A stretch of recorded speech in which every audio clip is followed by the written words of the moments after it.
Plastic has become a part of most people's everyday life since it was introduced to us in 1907 with the Bakelite. It rose to popularity in the mid-1940s, and now you can find plastic in almost everything. Plastic products may seem like a lifesaver to us as humans. However, it is killing the environment and eventually it'll kill us. Since its introduction, it is estimated that over 5 billion tons of plastic have been produced.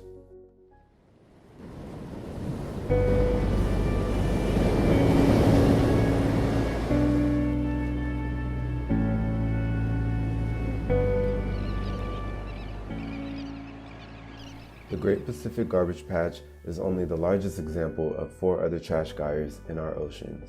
Plastic is one of the large polluters that ends up in the Great Pacific Gyre, and anything we can do in our watershed to prevent that from happening is one less piece of plastic going there. To think that we have, twice the size of Texas worth of plastic and trash is completely incredible to me. And there's 5 different gyres, so that's just the Pacific Gyre. And that's floating around. There's more plastic than there are microbial life.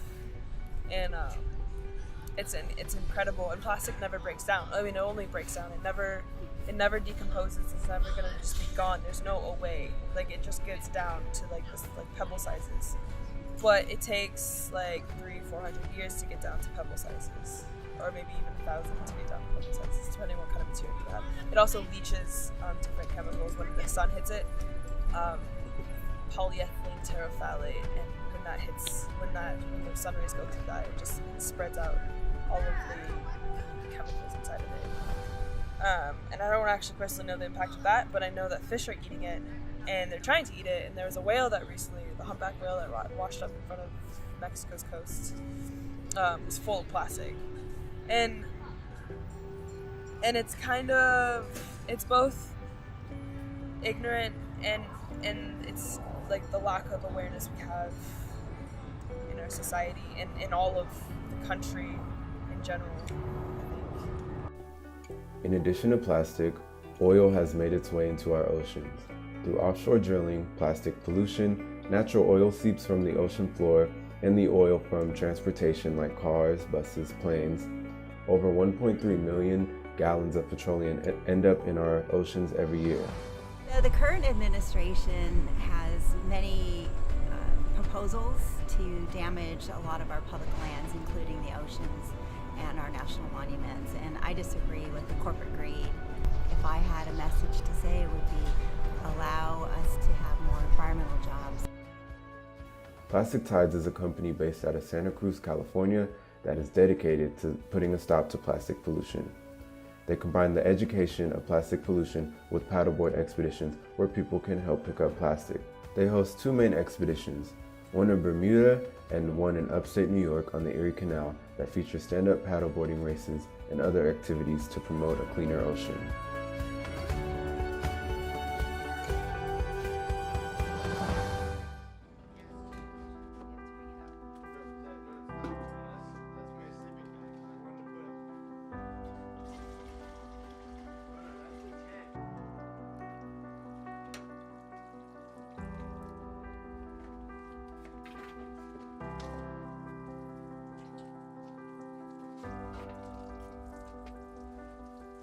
There, and this is going to be an awesome electrolytes.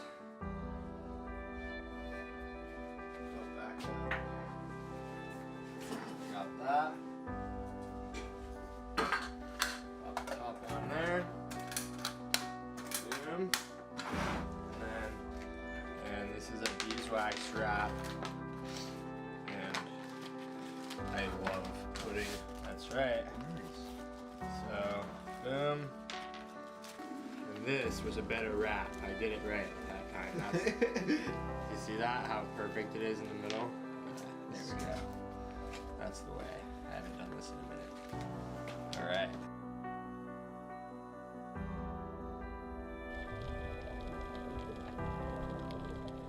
The state of California has banned plastic bags, which is a great start, and a number of cities have banned plastic straws, but we still notice a lot of plastics in the storm that come from the storm drains. So we pick up a lot of those materials to prevent them from going into San Francisco Bay. name's Deb Kramer. I'm the Executive Director for Keep Coyote Creek Beautiful. Our organization focuses on Coyote Creek in San Jose, and we bring people together to create a vibrant and healthy Coyote Creek for all. Plastics come in a lot of forms. There are plastic straws, styrofoam containers, which are also plastics. So people mostly think of plastics related to food, but we've also found toys and balls and a lot of odd items. So we work with the community on three fronts. We help to educate them about the watershed as a whole. We encourage them to get out and enjoy the creek, which is one of the ways that we hopefully get them to come out and keep it clean. So by doing creek cleanups with many community members, from university students and high school students and even families, we find that people come together and feel like a community working towards a common goal.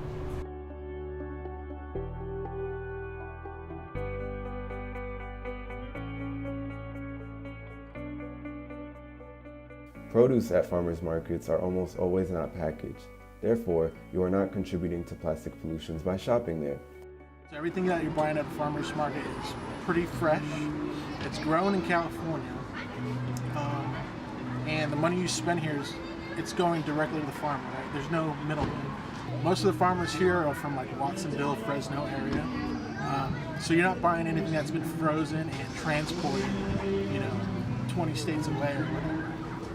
They're not using techniques that would harm their land, you know what I'm saying? Some of these farmers, they're only on a few acres, They're going to practice sustainable agriculture so that they can continue to grow and not damage their own property and have to let something sit for a long time before they can reuse it. Farmers markets are an example of one way that anyone can fight against global climate change. Just make sure to bring your reusable bag. That's exactly it. I'm saying.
Unlike their other expeditions, this local expedition is to promote the pursuit of the plastic-free lifestyle, but also direct attention toward the recent development with offshore drilling and how at the end of the day, more oil means more plastic. This expedition began on Monday, April 23rd, 2018 in the San Lorenzo River mouth in Santa Cruz, California, and ended in the Monterey Bay.